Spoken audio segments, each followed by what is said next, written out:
Muy bien. Entonces, fenitoína, que pertenece a la familia de las hidantoínas, la fenitoína lo que hace es inactivar los canales de sodio, pero de forma inespecífica, ¿ya? De forma inespecífica. Buena absorción oral, lenta, buena absorción oral, tiene alta unión a proteínas, 90-95%, metabolismo hepático, miren los sustratos que el citocromo utiliza, el 12-9, 12-19, y es importante recordar que la fenitoína es un inhibidor, un inductor, ¿de quién? De la citocromo P450. Antes hemos mencionado los inhibidores. ¿Quiénes eran inhibidores? Omeprazol, ranitidina, fluconazol, eritromicina. Ellos eran inhibidores de la citocromo. Fenitoína es un inductor de la citocromo. Y como la fenitoína es un inductor, si es un inductor, aumenta el metabolismo enzimático, pues. Y al aumentar el metabolismo enzimático, ¿qué va a hacer? Disminuir las concentraciones. ¿De qué fármacos? De otros fármacos, como por ejemplo la warfarina. Disminuye la concentración de warfarina. Por lo tanto, baja el efecto anticoagulante. Baja el efecto anticoagulante. Baja los niveles de rifampicina. También rifampicina, valproato, etc. ¿Ya?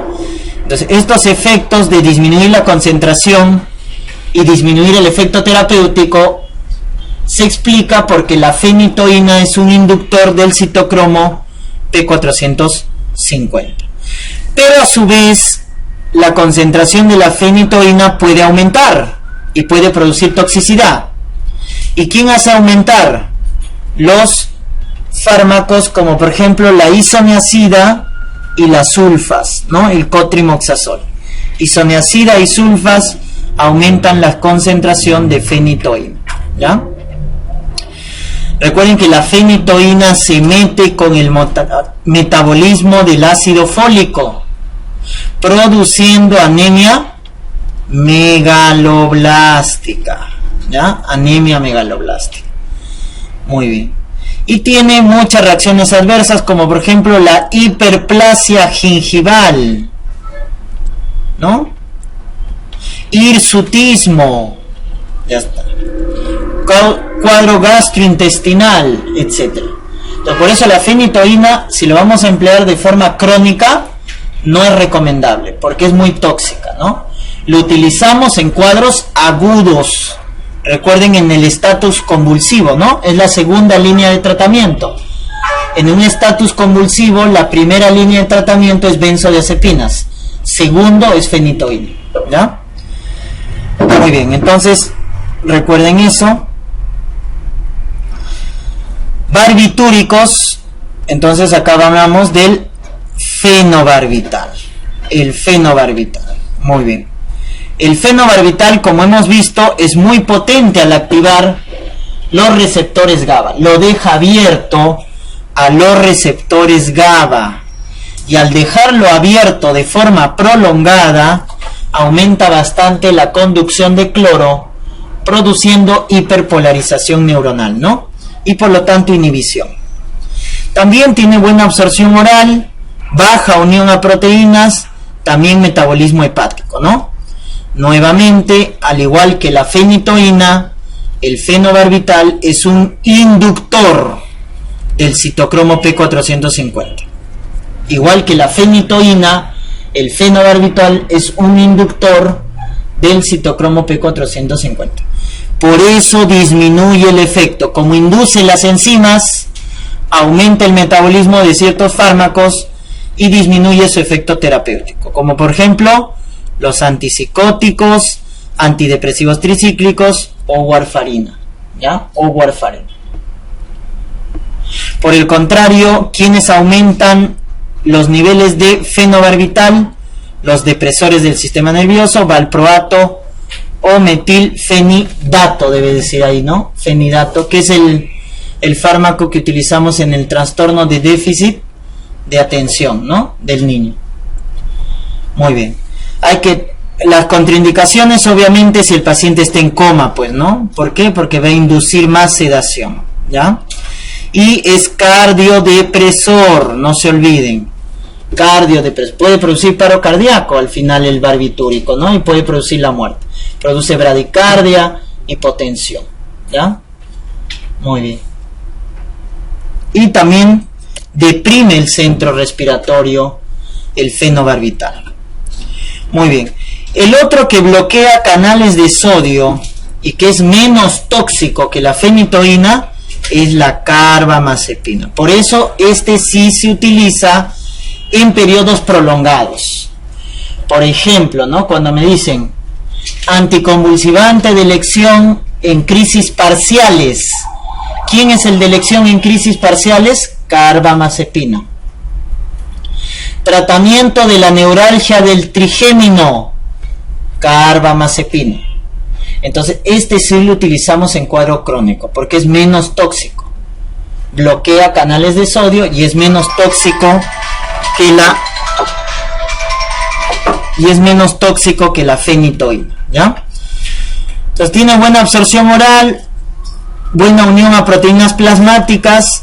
Nuevamente, fenitoína, fenobarbital, carbamazepina son inductores, no se olviden, ¿eh?, del P450. Entonces cuando me pregunte quiénes son inductores, rápido piensan en anticonvulsivantes, ¿ya? Fenitoína, fenobarbital, carbamazepina son inductores del P450. Por eso al ser sustrato de varios fármacos del citocromo, hay que evitar la combinación con warfarina, porque warfarina va a disminuir su nivel y por lo tanto su efecto terapéutico disminuye. Pero también hay los que aumentan los niveles de carbamazepina, como AINES, metronidazol, fluoxetina, ¿no? Ya está. Muy bien.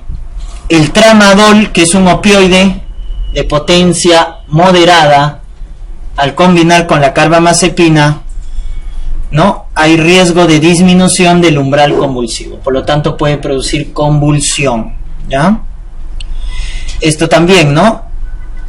El jugo de toronja aumenta las concentraciones séricas de carbamazepina, ¿ya? Interacción. Por eso cuando el paciente está tomando carbamazepina hay que evitar el consumo del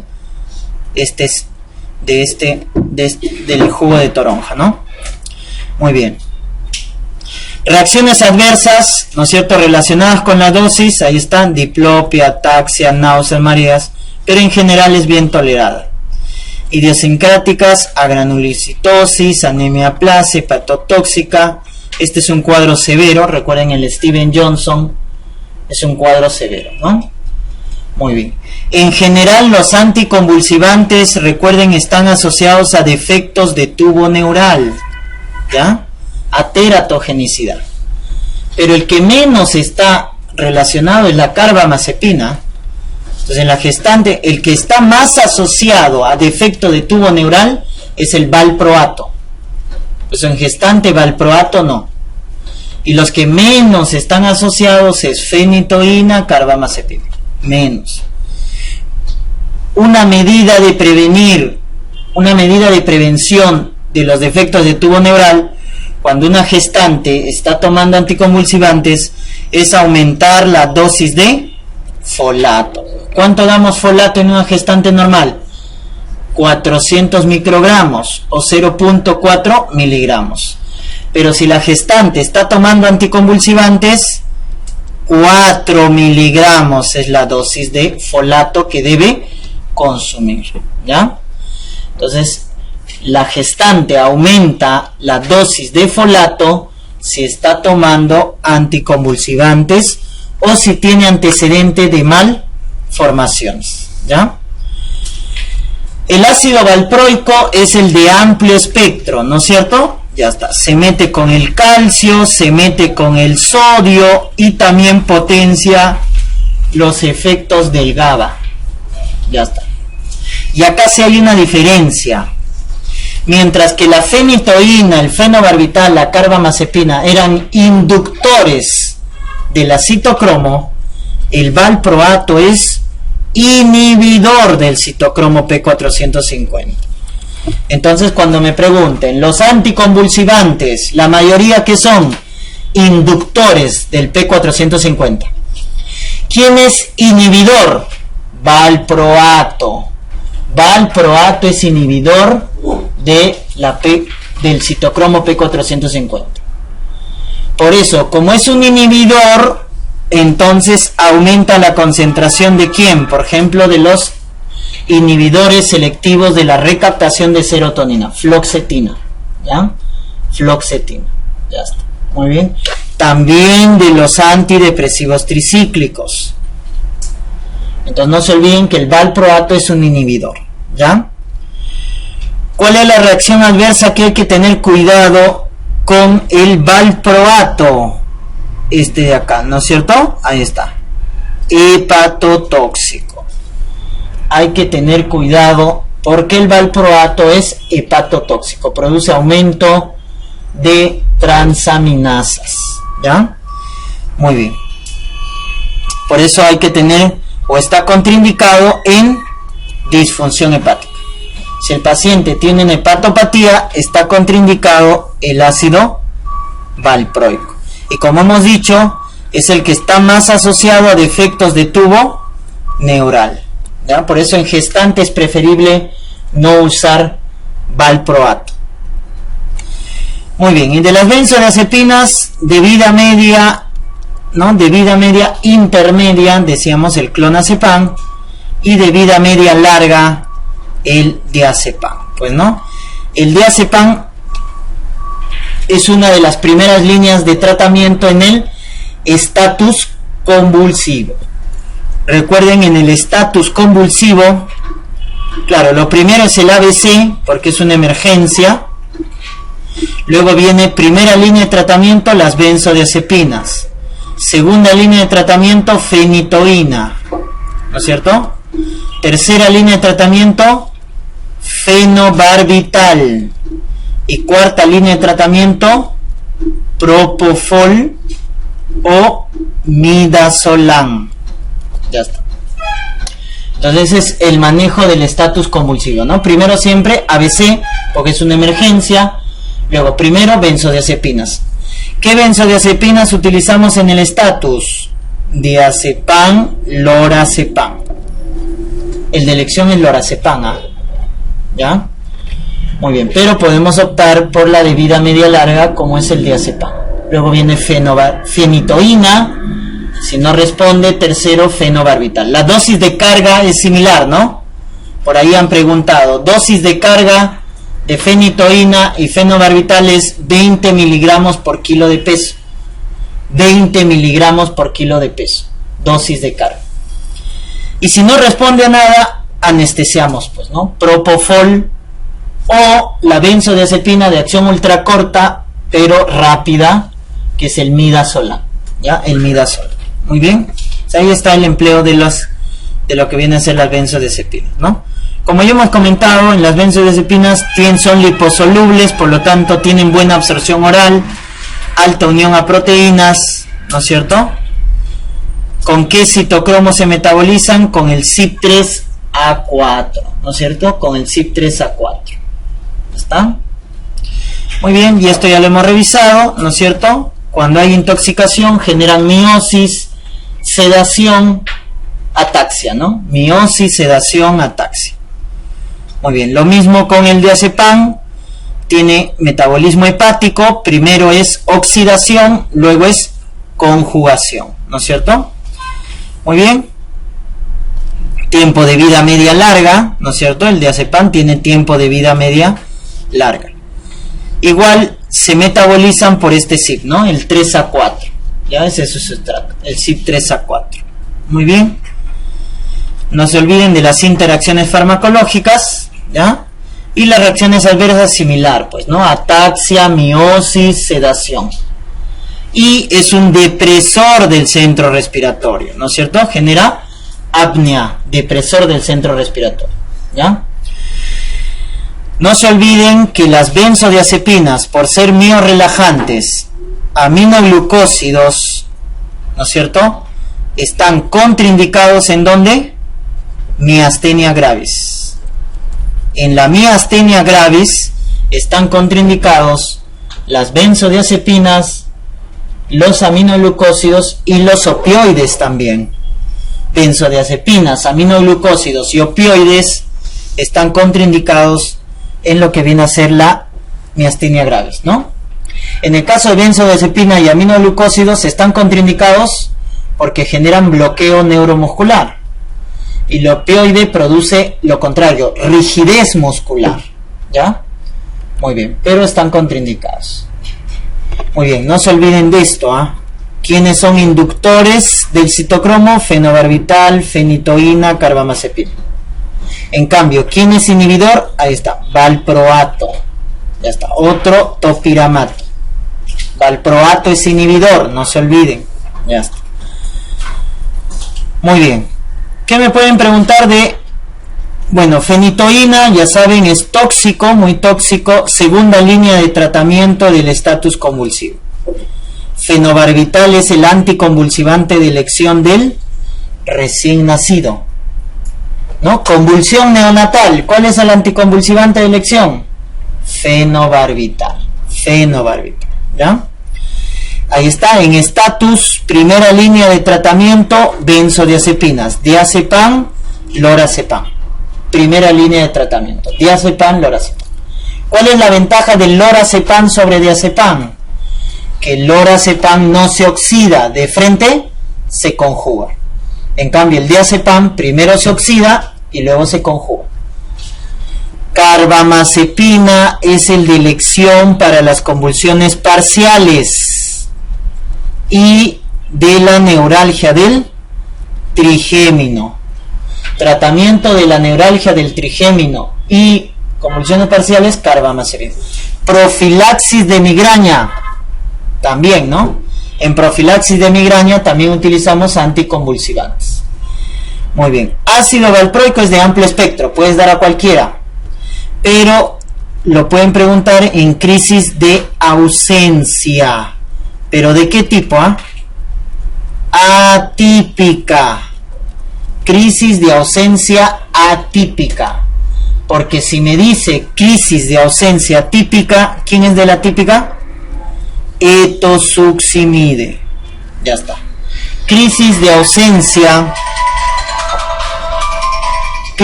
ausencia típica, etosuximide, bloqueante de calcio. Crisis de ausencia atípica, valproato, ¿no es cierto? De amplio espectro, ¿ya? De amplio espectro. Muy bien.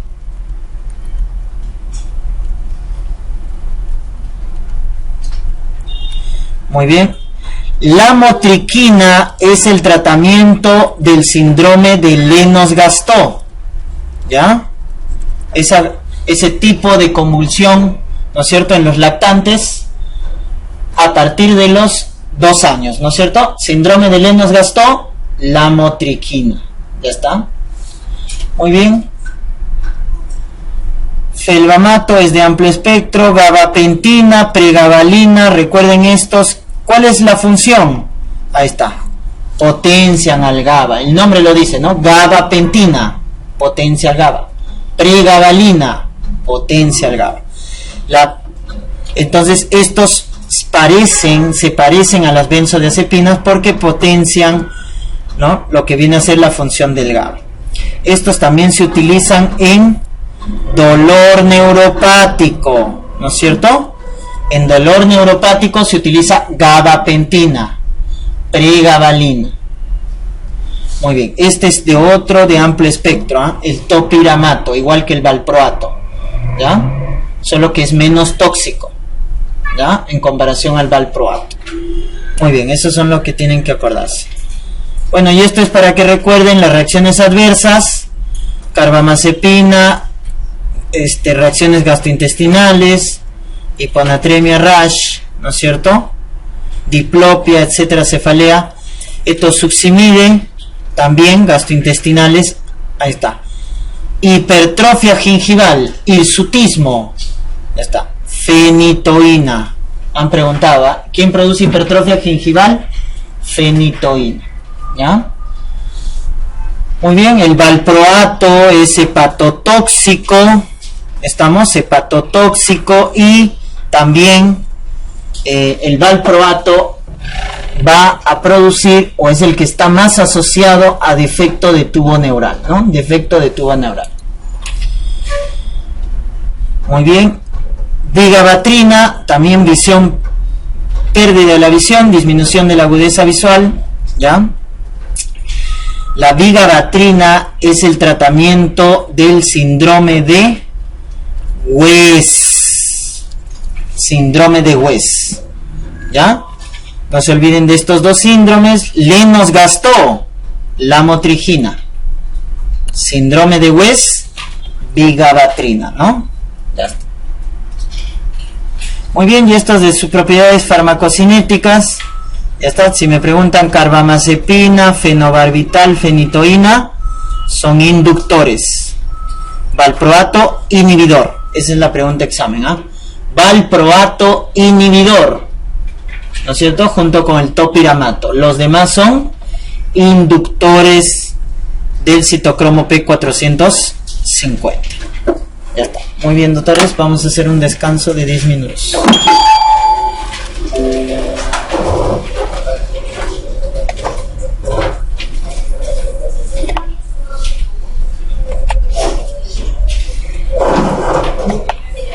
Doctores, vamos a continuar. Vamos a ver ahora la parte de fisiología en hematología.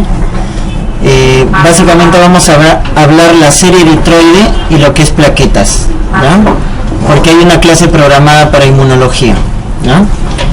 Y la parte de fármacos, lo que es anticoagulantes y antiagregantes, ¿ya?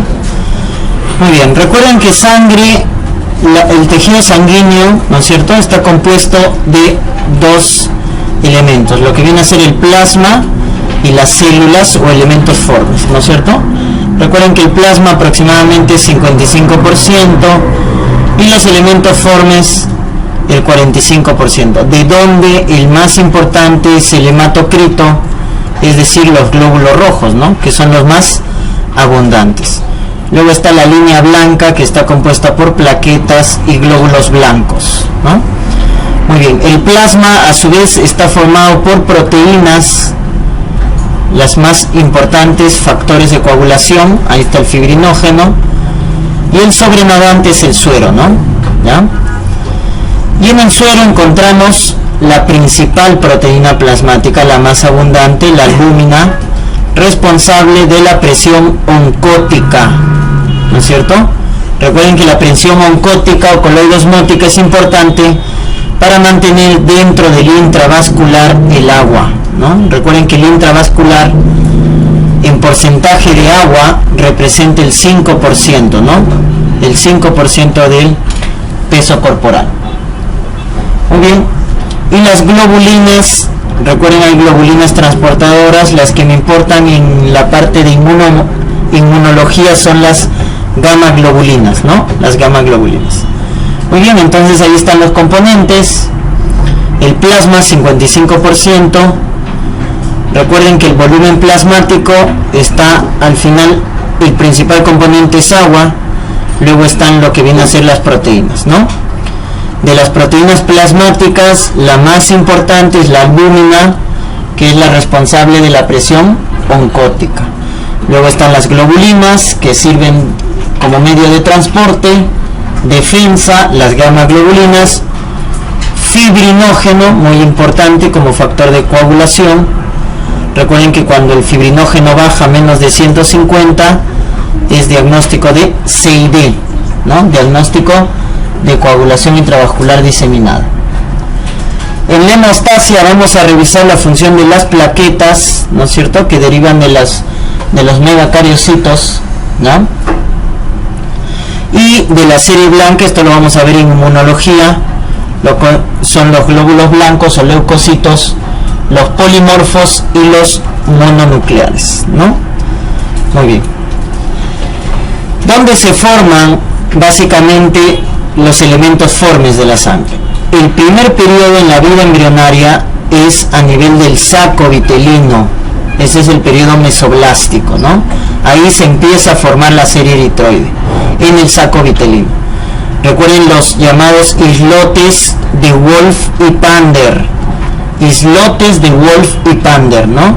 A nivel del saco vitelino, donde se va a formar la serie eritroide. Luego, posteriormente, entre los 3 y 7 meses, se produce la llamada eritropoiesis extramedular. ¿Por qué se llama extramedular? Porque es fuera de la médula ósea. Esta se realiza en el hígado y en el vaso. Y a partir de los 7 meses se produce la formación a nivel de la médula ósea roja, ¿no? Médula ósea roja. Y que persiste en la vida adulta, ¿no? Sobre todo en los huesos largos y en el esqueleto axial. Recuerden esto, que la hematopoiesis extramedular en el adulto es patológico, en el feto es fisiológico. El feto en el hígado y en el vaso elabora glóbulos rojos. O sea, la hematopoiesis extramedular es fisiológica en el feto, pero es patológica en el adulto, ¿no? Porque lo normal es que se forme en la médula ósea roja de los huesos.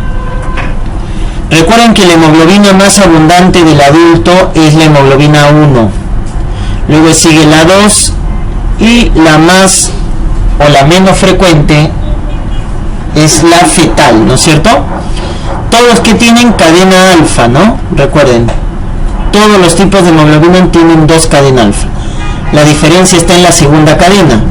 La 1 es 2 alfa, 2 beta, la 2 es 2 alfa, 2 delta, y la fetal es 2 alfa y 2 gamma, ¿ya? Entonces, como ven, todas las hemoglobinas tienen cadena alfa, por eso la globina, la cadena alfa de la globina, permanece constante en todo el periodo, tanto fetal como en el periodo postnatal. Como ven, la globina alfa se mantiene, porque es la que está presente en todos los 3 tipos de hemoglobina. Donde hay un cambio es acá. La globina gamma en la vida postnatal disminuye, y la que empieza a preponderar es la globina beta, pues, la hemoglobina beta. Entonces acá hay un cambio, ¿no? De gamma por beta. Y acá se forma la hemoglobina más abundante del adulto, pues, que es la A1, ¿no? 2 alfa, 2 beta, ¿ya? En cambio, en el feto predomina esto, 2 alfa, 2 gamma. ¿Y eso quién es? La hemoglobina fetal. Ya está, no se olviden. En el adulto es alfa beta, en el feto es alfa gamma. Miren cómo hay ese cambio de las cadenas de globina. La diferencia es que la hemoglobina 1 suelta más rápido el oxígeno, porque la idea de la hemoglobina es transportar el oxígeno y soltarlo hacia las células. Entonces la hemoglobina A1 tiene baja afinidad por el oxígeno, y eso es conveniente. ¿Por qué? Porque lo va a soltar rápido hacia las células para el metabolismo aeróbico. En cambio, la hemoglobina fetal se queda con el oxígeno. La hemoglobina fetal se queda con el oxígeno. ¿Estamos? Tiene mucha afinidad por el oxígeno. Por eso en el adulto la hemoglobina fetal es muy pobre, porque en el adulto, en la vida postnatal, yo no quiero que la hemoglobina se quede con el oxígeno. Lo que quiero es que la hemoglobina suelte el oxígeno hacia las células o los tejidos, ¿no? Muy bien, ese es el cambio. Recuerden, la hormona responsable de la formación de glóbulos rojos, es decir, de la eritropoiesis, es la eritropoyetina, ¿no es cierto? Que se produce en el riñón. Ojo, en el recién nacido, la eritropoyetina se produce principalmente en el hígado. En el adulto, la eritropoyetina se forma principalmente en el riñón, ¿ya? En el riñón. Por eso el prematuro, como tiene inmadurez hepática, no produce eritropoyetina. Y por eso la anemia del prematuro, ¿cómo es? Normocítica, normocrómica. Entonces, la anemia del prematuro es normocítica, normocrómica, porque el déficit, la causa es déficit de eritropoyetina, por la inmadurez hepática.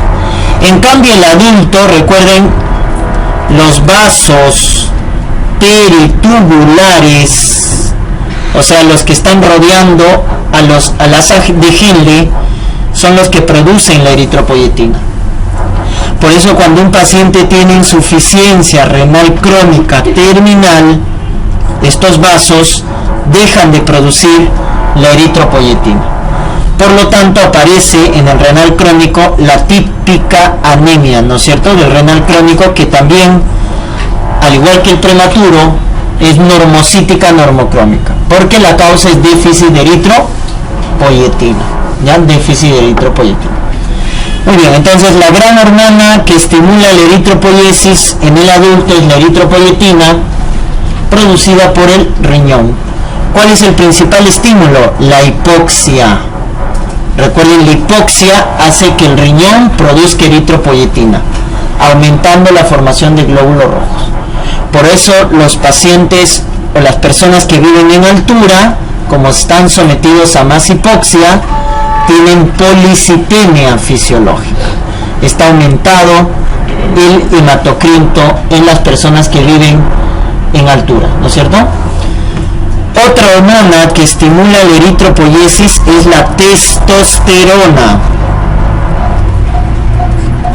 Y esto explica por qué el varón tiene más glóbulos rojos que la mujer. Y otra hormona que también estimula es las hormonas tiroideas. Ya está, entonces 3 hormonas estimulan la formación de glóbulos rojos. ¿Ya? Eritropoyetina, testosterona, hormonas tiroideas. ¿Ya? Muy bien. Ya está. Estos son los periodos, ¿no? Miren, la célula madre de todos los elementos forman, recuerden, la célula madre, la célula pluripotencial es el stem cell, ¿no es cierto? El stem cell es la célula pluripotencial. Luego se forma el papá, ¿no es cierto?, de los glóbulos rojos, que es el proeritroblasto. Luego viene el eritroblasto basófilo. Este es el que tiene más hemoglobina. Si me preguntan, ¿qué glóbulo rojo tiene más hemoglobina? El eritroblasto policromatófilo. Eritroblasto policromatófilo. Luego viene, ¿no es cierto?, lo que viene a ser los glóbulos rojos jóvenes, que viene a ser los reticulocitos, ¿no es cierto? Los reticulocitos. Recuerden que el conteo de reticulocitos nos habla del índice de producción medular. ¿Cuánto de la médula está trabajando? Por eso, si tengo una anemia con reticulocitos bajos, el problema está en la médula ósea. Recuerden, los reticulocitos vienen de la médula ósea. Por eso los reticulocitos nos evalúan el índice de producción medular, ¿no? Si tengo una anemia con reticulocitos bajos, el problema es central, el problema está en la médula.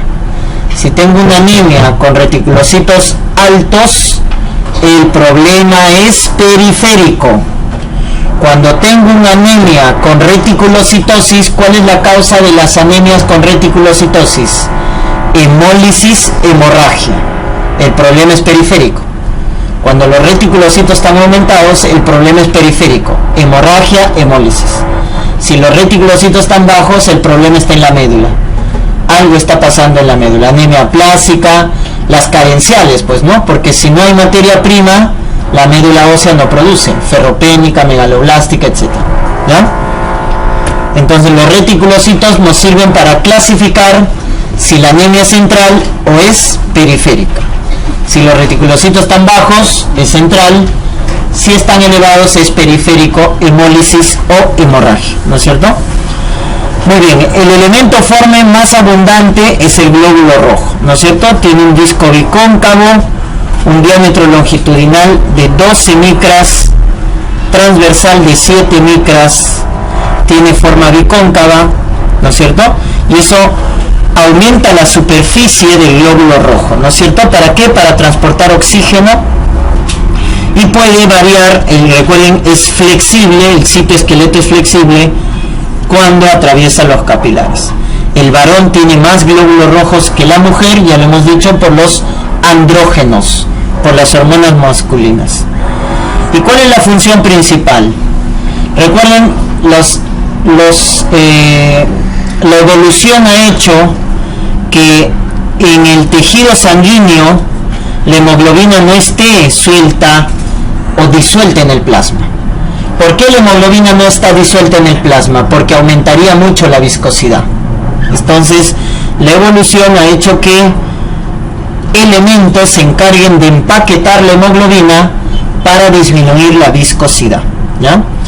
Y es ahí donde nacen los eritrocitos. O sea, la función del eritrocito es empaquetar a la hemoglobina. Recuerden que el glóbulo rojo, el 33% es hemoglobina de su volumen, y su función es transportar oxígeno, ¿ya? ¿Cuánto de oxígeno transporta un gramo de hemoglobina? De forma teórica, 1.39 mililitros. De forma práctica, 1.34 mililitros. Entonces, la teoría siempre es más, ¿no?, que en la práctica. ¿Por qué en la práctica hay menos transporte de oxígeno? Porque hay hemoglobina que no está transportando oxígeno. Hay hemoglobina que está unido a hidrogeniones, y eso se llama metahemoglobina. Metahemoglobina. Entonces, esa cantidad de metahemoglobina, que es una hemoglobina que no está cumpliendo la función de transportar oxígeno, hace que en la parte práctica el transporte de oxígeno disminuya, ¿no?, a 1.34 mililitros. Entonces, me pregunta, un gramo de hemoglobina, ¿cuánto transporta? De forma teórica, 1.39 mililitros de oxígeno, y de forma práctica 1.34. Esa diferencia es por la metahemoglobina. Recuerden el citoesqueleto del glóbulo rojo, ¿no es cierto? Ahí está. Las principales proteínas del citoesqueleto que dan la forma es la anquilina y la espectrina, ¿no? Ya está. Por eso, cuando hay mutación de estas dos proteínas, se produce una anemia hemolítica congénita llamada esferocitosis, y pierde la forma, ¿no? Los esferocitos se producen cuando la anquilina y la espectrina están alterados, ¿no? Entonces, las principales proteínas que dan la forma al glóbulo rojo son esas dos, la anquilina y la espectrina. La banda 3 es un intercambiador de bicarbonato con cloro. Recuerden que la hemoglobina, lo vamos a ver en fisiología renal, la hemoglobina es un buffer, es un tampón, ¿no es cierto? Es un amortiguador de la alteración del pH. Y ahí está la función del banda 3, ¿no? La banda 3 es un intercambiador de bicarbonato por cloro. Entonces, cuando hay acidosis, ¿no es cierto?, se extrae el bicarbonato y se libera el cloro, ¿ya? Entonces, no se olviden, la hemoglobina es un buffer al final, el glóbulo rojo, ¿no?, participa en la amortiguación del pH, en la regulación del pH. Muy bien. Hay alteraciones en la forma y en el tamaño. Cuando se altera la forma del glóbulo rojo, recuerden, eso se llama poikilocitosis. Poikilocitosis es alteración en la forma. Alteración en el tamaño, eso se llama anisocitosis. Ya está. Anisocitosis, alteración en el tamaño. ¿Cuánto es el tamaño normal? El tamaño normal del glóbulo rojo, el volumen normal es de 80 a 100 femtolitros. 80 a 100 femtolitros, eso es normocítico. Menos de 80, microcítico. Más de 100, macrocítico. Entonces, esa alteración en el tamaño se llama anisocitosis, ¿no? Por eso en hematología hemos visto, ¿se acuerdan? El llamado RDB-. ¿Qué es el RDB-? Es el llamado índice de anisocitosis. O sea, cuánta variación de tamaño hay en el glóbulo rojo. Cuando este RDB-, está aumentado, ¿cuál es la causa de las anemias? ¿Congénitas o carenciales? Carenciales. Las anemias carenciales, ferropénica, megaloblástica, por déficit de folato, nos dan RDB-, aumentado, ¿ya? Índice de anisocitosis aumentado. En cambio, las congénitas, como la talasemia, el RDB-, está normal. Muy bien. Y la poiquilocitosis es la alteración en la forma. Y acá, miren, hay varias alteraciones en la forma, ¿no es cierto? Por ejemplo, acá, hematíe en forma de lágrima o gota, dacriocito. En forma de lágrima o gota, dacriocito. Esto es diagnóstico. Si yo encuentro en el frotis de sangre periférica dacriocitos, significa que la médula ósea ha sido invadida. Y eso se llama mieloptisis. Ha sido invadida. Mieloptisis. ¿Invadida por quién? Por una infección, tuberculosis, salmonela, brucela, etc. O por una neoplasia, ¿no es cierto? Cáncer de próstata, las mismas leucemias, etc. Entonces, mieloptisis es invasión inflamatoria, infecciosa o neoplásica de la médula ósea. Y cuando algo invade a la médula ósea, ya sea una inflamación, infección o cáncer, aparecen los dacriocitos, ¿ya? Y eso se llama mieloptisis. Ya está. Los hematíes en forma de hoz, como ven acá, típico de la anemia falciforme o anemia drepanocítica, ¿no? Hematíes en forma de hoz, ¿no? Anemia falciforme o drepanocítica, que produce el llamado infarto de vaso en la altura, ¿no? La anemia falciforme produce el infarto de vaso de altura. Muy bien, luego tenemos los acantocitos, como ven acá, o espinocitos. Y los acantocitos o espinocitos lo vemos cuando hay falla hepática, en las hepatopatías. En las hepatopatías. Este es criterio diagnóstico también. Esquistocito, ¿no es cierto? El esquistocito es el hematíe fragmentado. Cuando yo veo esquistocito es anemia hemolítica microangiopática, ¿no es cierto? Esquistocito es anemia hemolítica microangiopática. Eso ya habíamos repasado. Si es una gestante, ¿de qué se trata? Síndrome de Gel.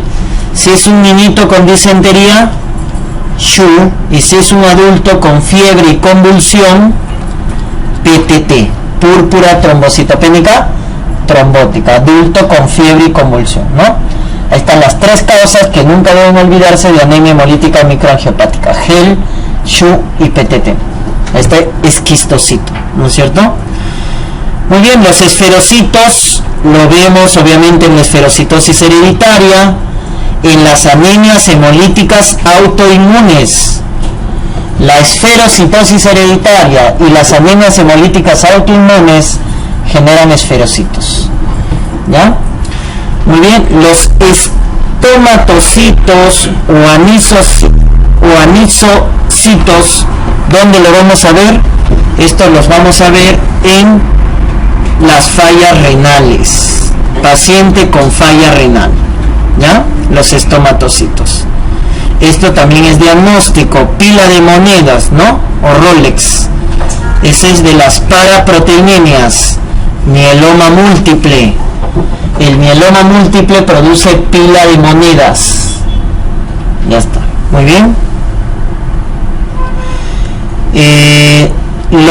Esto también, el punteado basófilo es intoxicación por plomo. Punteado basófilo, intoxicación por plomo, ¿ya? Muy bien. Los dianocitos, estos de acá, dianocitos con glóbulo rojo en forma de diana, lo vemos en lo que viene a ser las hemoglobinopatías. ¿Quiénes son las hemoglobinopatías? Talasemias, ¿ya? Los dianocitos. Esto de acá, los cuerpos de Heinz, lo vemos en una anemia hemolítica que se produce por el consumo de habas. ¿Cómo se llama esa anemia hemolítica por consumo de habas? Fabismo, ¿no? ¿Y eso quién lo tiene? El déficit de glucosa 6-fosfato deshidrogenasa. Las enzimopatías producen los cuerpos de Heinz, las enzimopatías. Y cuando el paciente tiene vaso pequeño o asplenia, o sea, no hay vaso, se producen los cuerpos de Howell-Jolly. Cuando el paciente no tiene vaso, ¿no? Cuando hay asplenia o hipoesplenismo.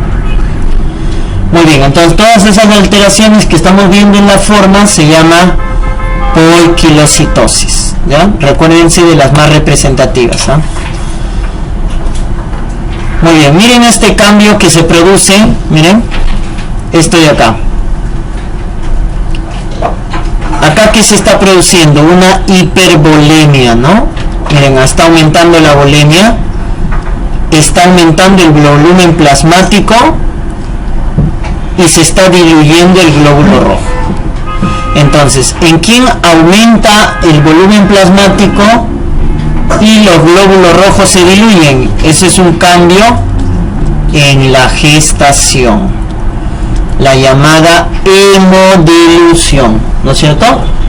La mujer gestante tiene hipervolemia y diluye los glóbulos rojos. Eso no se olvide, ese es un cambio, ¿no?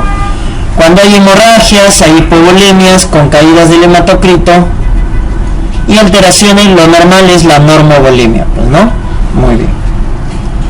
La hemoglobina puede estar en dos estados: estado T, que es el estado tenso, y el estado R, el llamado relajado. Ya está. Tenso es cuando está unido al oxígeno. ¿Y por qué se llama tenso? Porque lo que hace la hemoglobina es, ¿no es cierto?, transportar el oxígeno. Recuerden que cada molécula de hemoglobina, como tiene 4 núcleos M, puede transportar hasta 4 moléculas de oxígeno. Cuando la hemoglobina transporta el oxígeno, está en el estado tenso, y cuando lo libera pasa al estado relajado, ¿no? Pasa al estado relajado. Son cambios conformacionales de acuerdo al transporte de oxígeno. Ya está. Esto sí me importa que recuerden el metabolismo del glóbulo rojo, ¿ya? Metabolismo. Si me preguntan de dónde obtiene la mayor cantidad de ATP el glóbulo rojo, o sea, energía, ¿de dónde la obtiene? Recuerden que el glóbulo rojo no tiene mitocondria, por lo tanto no hace fosforilación oxidativa. La principal vía por donde obtiene ATP es la llamada glicólisis, ¿no es cierto? Glicólisis, o también llamada vía de Embden-Meyerhof. Recuerden, a la glicólisis le llaman vía de Embden-Meyerhof, ¿no? Bioquímica. Van a ir a una clase también con el doctor Cristian que van a recordar la parte bioquímica, ¿ya? La glicólisis o vía de Embden-Meyerhof es la principal vía metabólica para obtener ATP, ¿ya?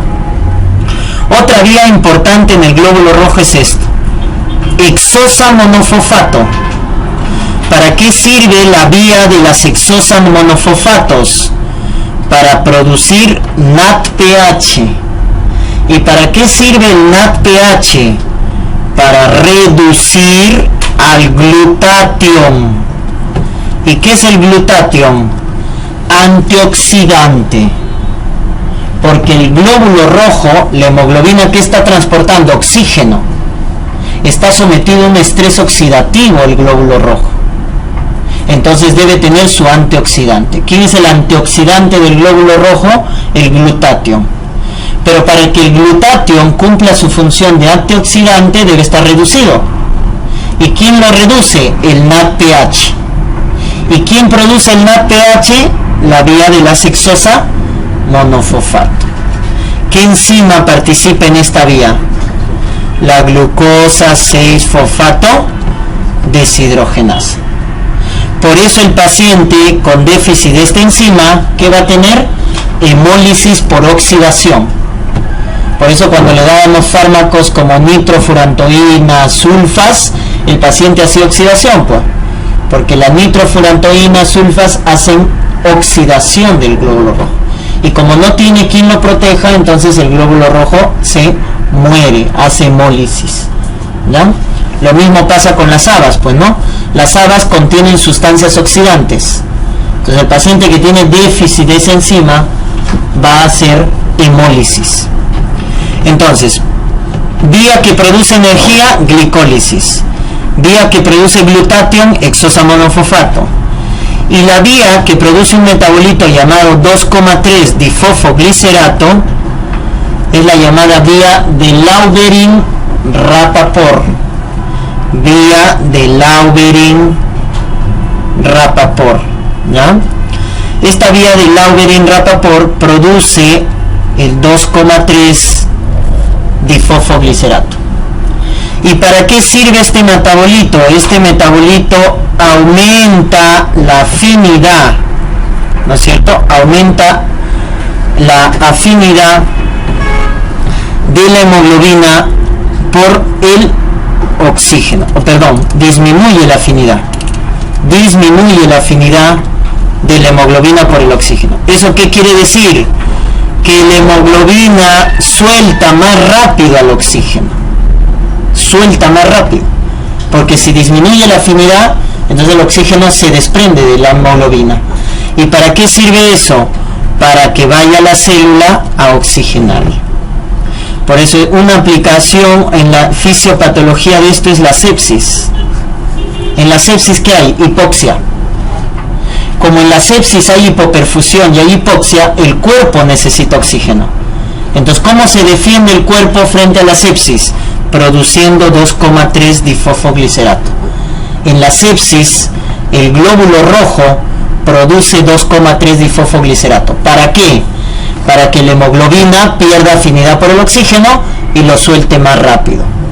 De esa manera oxigenamos de forma más eficiente las células, ¿ya? Entonces, no se olviden, el 2,3 difosfoglicerato disminuye la afinidad y por lo tanto la hemoglobina suelta más rápido al oxígeno, ¿no es cierto? Muy bien, hemoglobina tiene una parte hem y una parte globina. La globina es la parte proteica y el núcleo hem es la parte inorgánica o no proteica, ¿no? Recuerden, el núcleo hem deriva de succinil-CoA y de este aminoácido, glicina. Entonces, succinil-CoA y glicina al final pasa por una serie de metabolismos y al final produce el anillo tetrapirrólico, que es al final el núcleo hem, ¿no? Tetrapirrólico, por eso transporta 4 moléculas de oxígeno. 4 moléculas de oxígeno, ¿ya? Muy bien, esto es importante, la curva de saturación de hemoglobina, ¿no es cierto? La curva de saturación. Entonces, recuerden, el oxígeno, ¿cuáles son sus dos formas de transporte en la sangre? Hemoglobina y disuelto libre en el plasma. Entonces, unida a la hemoglobina, el oxígeno es transportado en un 97% y libre en el plasma 3%. Esas son las dos formas de transporte del oxígeno. Unido a la hemoglobina 97, libre en el plasma 3. Ya está. La pregunta es, ¿cómo yo mido esto? El oxígeno que está unido a la hemoglobina. Con la saturación arterial de oxígeno. La saturación arterial de oxígeno mide cuánto de hemoglobina está unido al oxígeno. Claro, por eso, ¿cuánto es la saturación arterial de oxígeno normal? 95 a 100. ¿Qué me está diciendo eso? Que el 95 a 100% del oxígeno está unido a la hemoglobina. ¿Y cómo mido esto? ¿Cómo mido el oxígeno libre en el plasma? Mediante la presión arterial de oxígeno. El oxígeno libre en el plasma se mide mediante la presión arterial de oxígeno. ¿Y cuánto es la presión arterial normal? De 80 a 100 milímetros de mercurio. De 80 a 100 milímetros. Porque menos de 80, hipoxemia. Menos de 60, insuficiencia respiratoria. ¿No es cierto? Muy bien. Entonces ahí están los dos componentes. El oxígeno y la hemoglobina, que lo mido con la saturación arterial, y el oxígeno libre en el plasma, que se mide con la presión arterial de oxígeno. Ambos están relacionados. Si yo aumento la presión, aumento la saturación. Esa relación directa entre la presión y la saturación hace que se construya esta curva, ¿no es cierto? Lo que está de azul, que como ustedes ven, acá está la presión y acá está la saturación de hemoglobina. Entonces, si yo aumento la presión, voy aumentando la saturación. Ahí están viendo, si aumento la presión, la saturación aumenta. ¿Estamos? Ya está. Por el contrario, si bajo mi presión, baja la saturación, ¿no es cierto?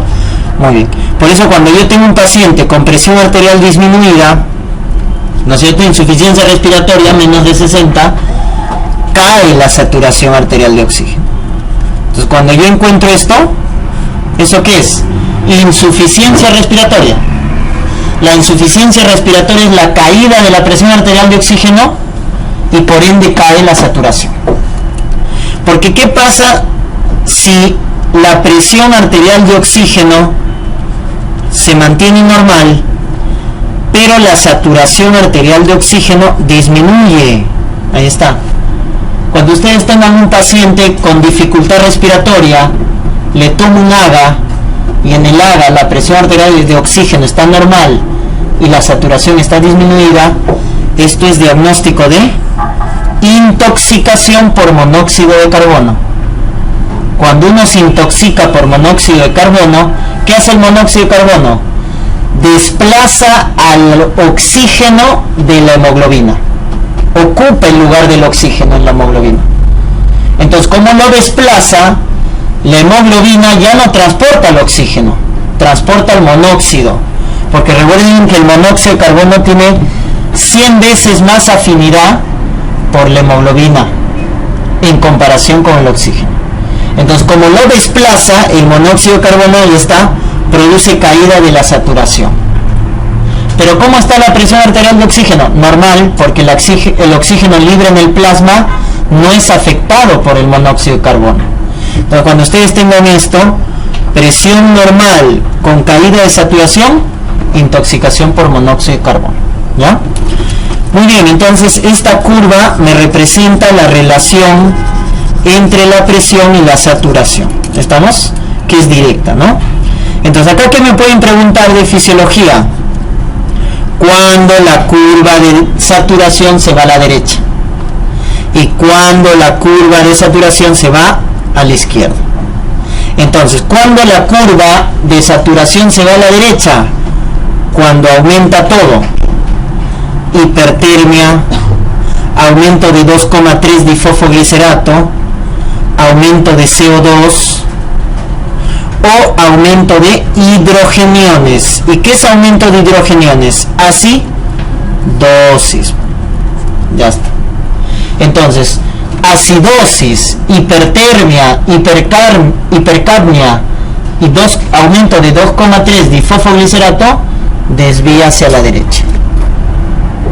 Lo contrario, hipotermia, disminución de 2,3 difosfoglicerato, alcalosis o el CO2 se encuentra disminuido o normal, la curva se va a ir hacia la izquierda.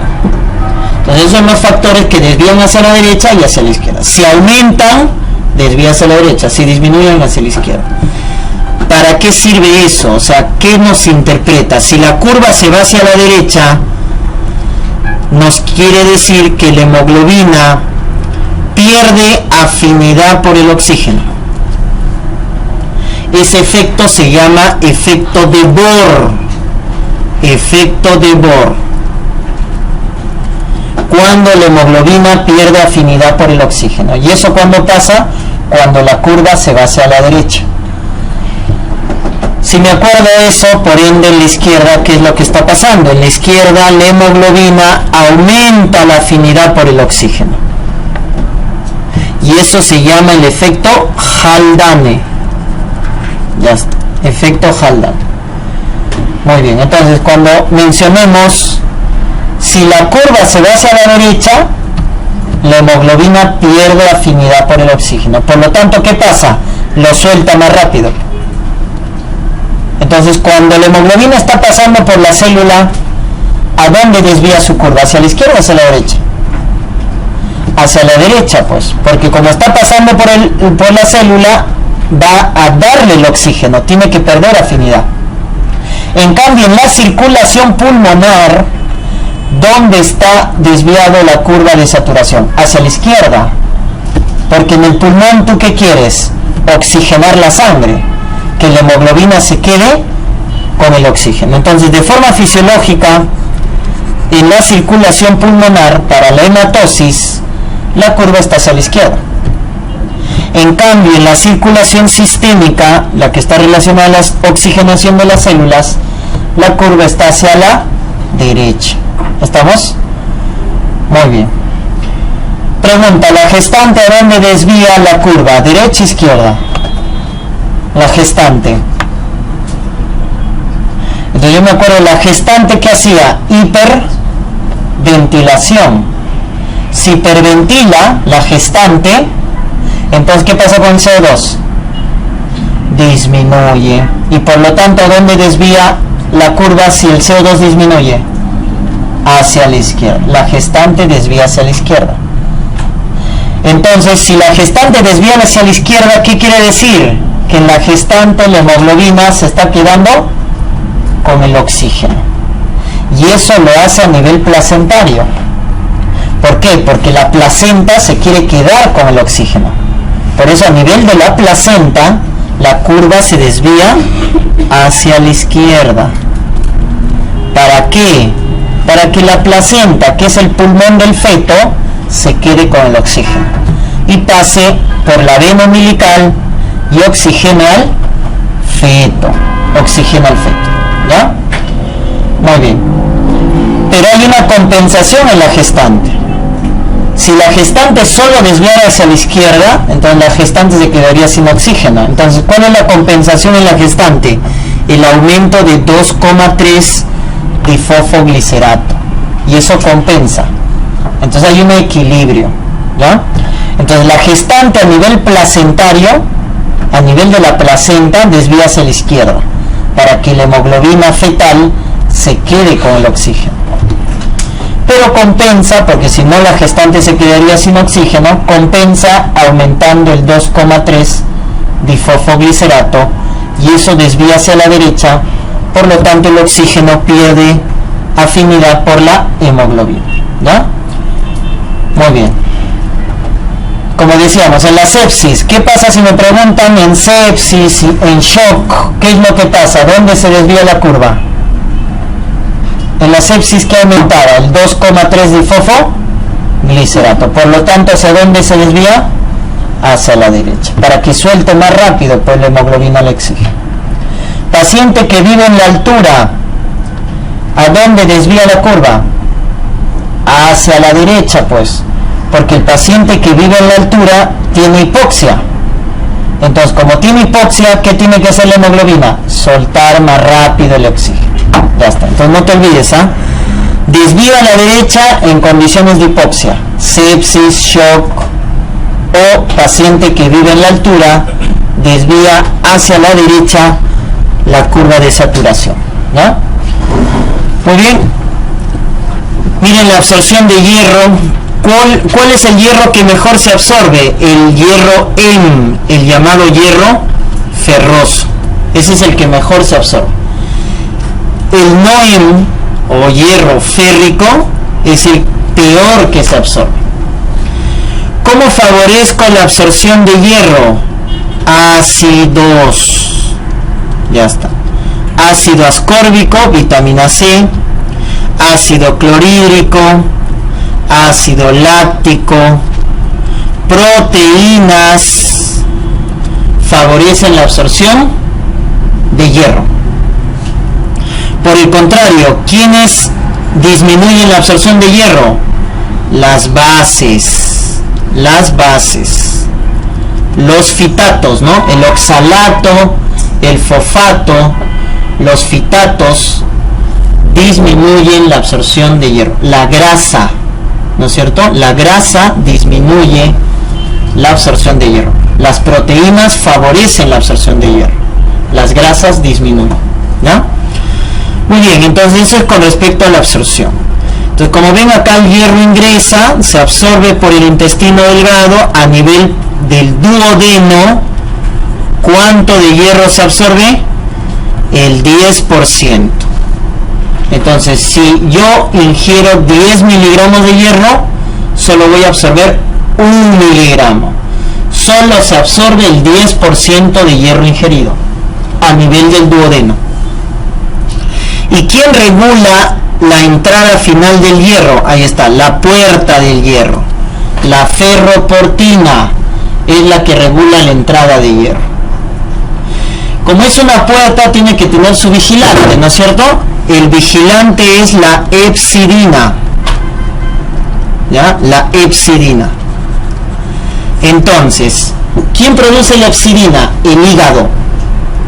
La ferroportina es la puerta, la hepcidina es el vigilante.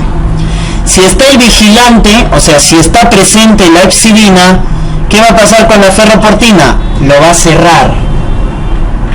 Si el hígado produce hepcidina, la ferroportina se cierra. Lo contrario, si el hígado no produce hepcidina, la ferroportina está abierta. ¿Estamos? Ya está. Esto se aplica en los cuadros de inflamación o infección. Cuando hay una infección bacteriana, entonces el hígado produce hepcidina. Cuando hay infección, inflamación, el hígado produce hepcidina. ¿Y qué hace la hepcidina? Cierra la puerta del hierro. Por lo tanto, no se absorbe hierro. ¿Y eso es bueno o malo? Eso es bueno, pues. Porque las bacterias para su metabolismo, ¿qué utilizan? Hierro. Entonces el cuerpo sabe eso, ¿no? El cuerpo sabe que la bacteria necesita hierro para su metabolismo. Por lo tanto, cuando hay una infección bacteriana, el hígado produce hepcidina y la hepcidina cierra la ferroportina. De esa manera se bloquea la absorción de hierro. ¿Estamos? Muy bien. Entonces, no se olviden, el que regula que esté abierto o cerrado la ferroportina es la presencia o ausencia de la hepcidina. Si la hepcidina está presente, se cierra la puerta. Si la hepcidina está ausente, está abierta la puerta, ¿no es cierto? Muy bien. Pregunta, en la anemia ferropénica, ¿cómo estará la hepcidina? ¿Aumentada o disminuida? ¿Está ausente o presente en la anemia ferropénica? Estará ausente, pues. Si uno tiene anemia ferropénica, mi cuerpo quiere hierro. ¿Qué vas a querer? Absorber hierro. O sea, la ferroportina debe estar abierta. Y para que la ferroportina debe estar abierta, la hepcidina, ¿cómo debe estar? Ausente. Entonces, en la anemia ferropénica, la hepcidina está ausente. En la enfermedad crónica, en la infección, la hepcidina está presente y por lo tanto cierra la ferroportina. ¿Ya? Eso no se olvide, ¿no? Muy bien, entonces el hierro ingresa, miren, el hierro ingresa y se va a transportar. ¿Cómo se llama la combi del hierro? Transferrina es la combi. Lo transporta como hierro más 3. Ya está, como hierro férrico. Muy bien, la transferrina, ¿no?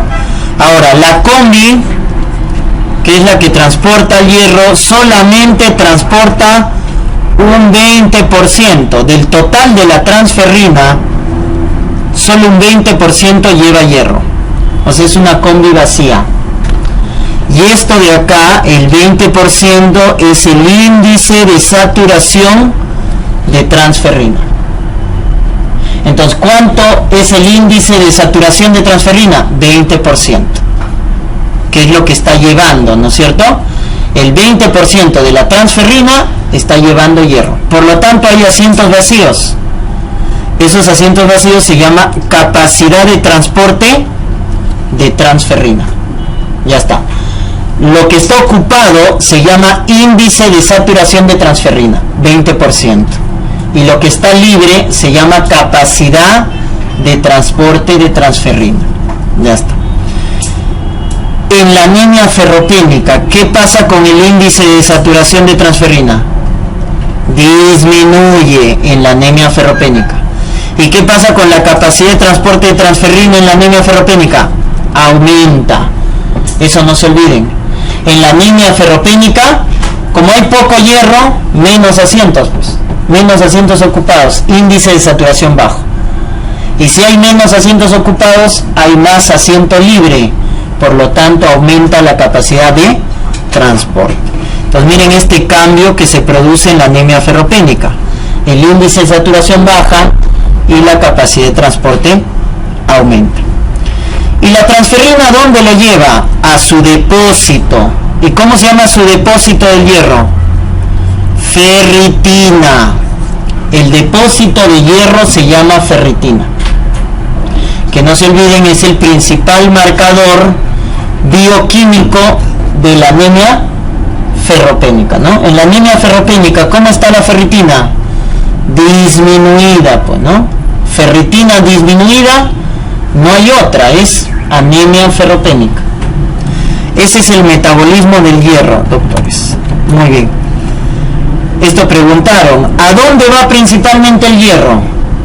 El hierro va principalmente no a almacenarse, va principalmente a formar. ¿A formar qué cosa? Hemoglobina.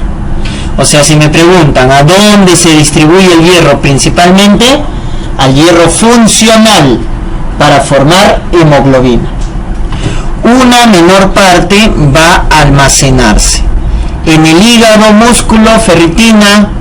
En la médula ósea, el depósito de hierro se llama hemosiderina. En el hígado, ferritina. En la médula ósea, hemosiderina. ¿Ya? Entonces no se olviden que el hierro principal está formando parte de la hemoglobina.